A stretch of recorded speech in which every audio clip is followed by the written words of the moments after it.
guys, welcome back to my YouTube channel. My name is Esenam from Accra, Ghana, and on this Essay Speaks channel I talk about health, faith, lifestyle and all that good stuff. I'm a midwife, entrepreneur, content creator and poet. Today I want to talk about, is it actually worth it becoming a midwife here in Ghana? So before we talk about becoming a midwife, who is a midwife?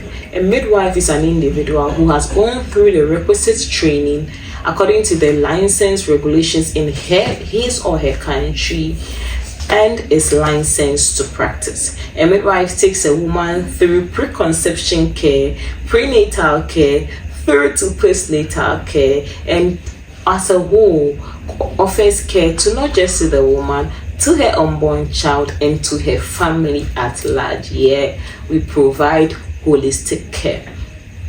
So for someone considering whether I should become a midwife, whether you're in primary school, junior high, secondary, or even you are done with tertiary education, you have a first degree and you are looking at rerouting into the midwifery path, you're asking yourself, is it worth it? I'm here to tell you the reasons why you should consider midwifery. Point number one as to why you should consider midwifery is what's the point number one? Midwifery is such a privilege. You provide impact. It serves purpose. It's such a purposeful job. Like, what greater way of living out your purpose, of providing impact, than being there for a family at their most vulnerable moment where they are welcoming a new life to their family. And that's one of the things midwifery gives you, the privilege to walk the family through that moment, the privilege to hold the woman's hand, something that no amount of money can pay for, because you leave work that day feeling fulfilled. You leave the work that day knowing that you are the reason why a family would go home with their baby safe and sound. Point number two, or perk number two of becoming a midwife, is global opportunities. Yes, you may be a midwife trained here in Ghana or trained in any part of Africa, but once you have your certificate, you can practice anywhere of the world. Whether you want to practice here in Africa or you want to practice in the European countries, you can practice. Midwifery gives you that opportunity. All you need to do is to find out what requisites the country demands. Maybe due to language barriers, you may have to write a language exams, IELTS, or I think OET, or depending on which of the countries you are going to.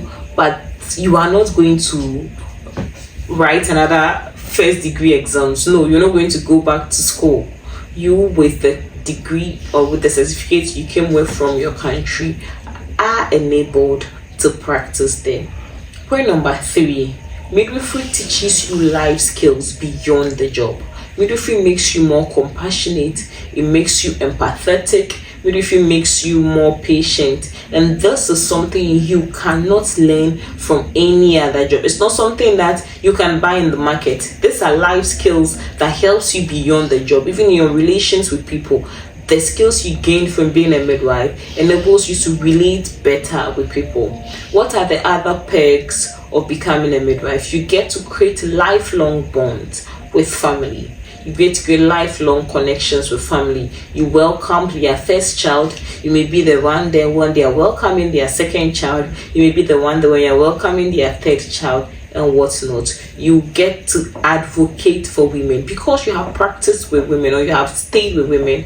Like you practice, the people you attend to are women. When they are making policies concerning women, you can tell them that no, based on the number of women I have attended to, when we do it this way, this is going to benefit them rather. I mean, you advocate for your fellow woman, and it's such a beautiful place to be in.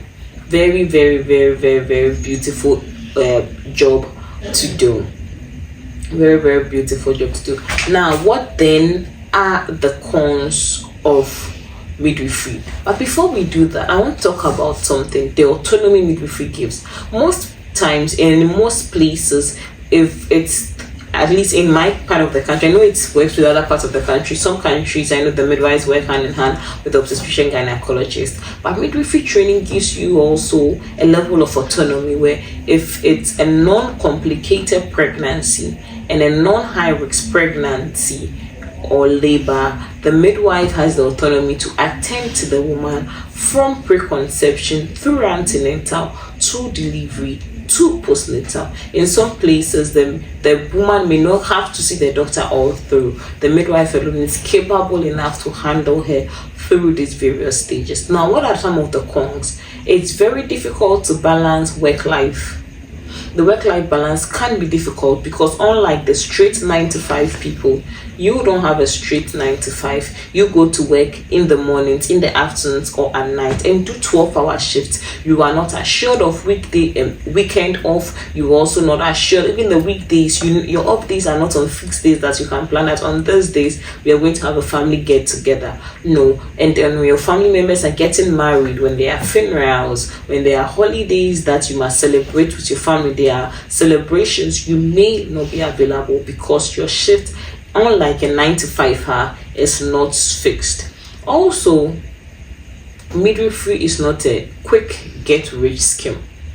Yeah, those are some of the cons. The pay is good, stable, like good relative, you survive, you can pay your bills. But if you're looking for a job that is going to make you start earning 7 figures the very year you started, midwifery is not that for you. However, you can climb up the ladder, stay steady hard, climb up the ladder, become any specialist you want to become, any of the midwifery specialties, a midwifery educator, a midwife, sonographer, and all that, and then you make better money, but it's not a get rich scheme.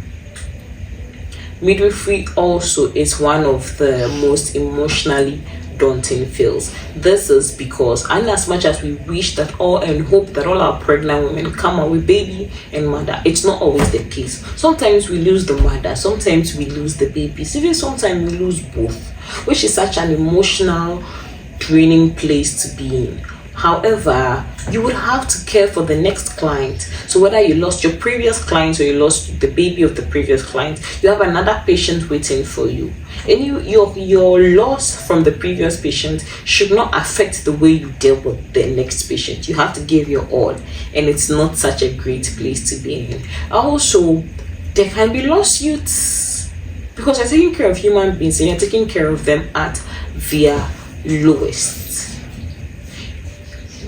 I was having this conversation with my mom, and then she made a statement one time that we want to talk about nurses and how wicked they are. Midwives are the most wicked. And I said something, I said it, and I'm like, it's not like we are wicked though. It's like, because most of them, the women meet us in their most vulnerable state. They are in pain, even with those that take epidurals.